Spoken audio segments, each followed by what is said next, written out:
Mga kaibigan, kung hindi niyo po kayang alagaan ang inyong mga anak at bigyan ng magandang kinabukasan, wag na po kayong mag-anak. Ako po ay produkto ng irresponsible parents. Iniisip lang nila ang kanilang kaligayahan. Hindi nila iniisip kung ano ang magiging resulta. Hindi nila inisip kung ano ang magiging mangyayari kinabukasan. Ang inisip lamang nila ay ang ngayon. 9 years old pa lamang ako, nagkatulong na ako, so na-suppress ang aking paglaki. Naging sakitin ako. Imagine ba naman? So, malnourished pa akong lumaki, mga kaibigan. Katulong ka, hindi ka makapagreklamo, bigyan ka lang ng tuyo at kape ang iyong kakainin. Anong sustansya? O di, syempre maging malnourished ka, naging sakitin ka. Matulog ka ng 2 a.m., mata ka ng 4 a.m. Kapag hindi ka gumising, hoy, gising, gising, gising! Kapag hindi ka gumising, masasampal ka pa. Ngayon, mga kaibigan, I think early 20s or bago ako mag-20s ay nagkaroon ako ng tuberculosis.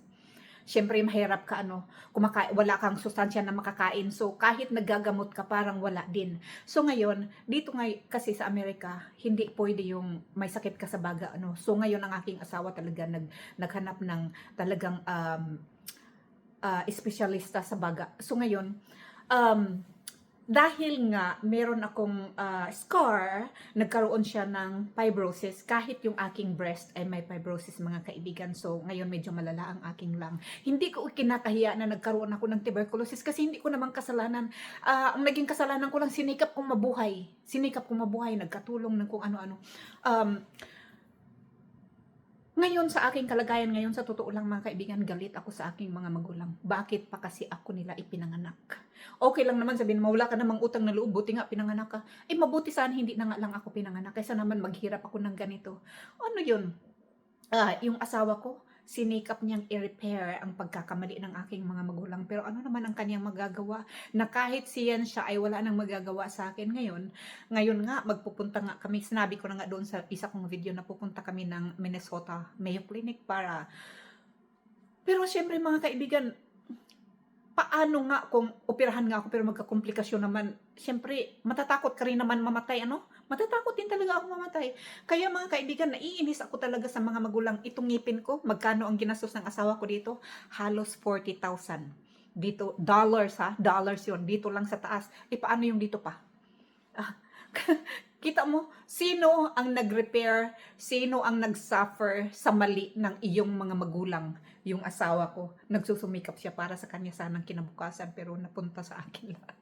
Ayan, kaya please, mga magulang, wag na kayong, or kayo po na mga magulang na, ayusin nyo ang pagdala sa inyong mga anak. Sikapin nyo kahit masakitin yan. Magsumikap kayo, wag kayong hingi lang ng, tulad yan, may nag-text sa akin, please, birthday kasi ng anak ko, walang panghanda, kawawa naman. O di, yung sana pinaglakwatsa mo, ang pinag-inom-inom mo, inipon mo para sa magiging birthday ng anak mo. Ako nga, wala nga akong, hindi nga ako nakapag-birthday na yan.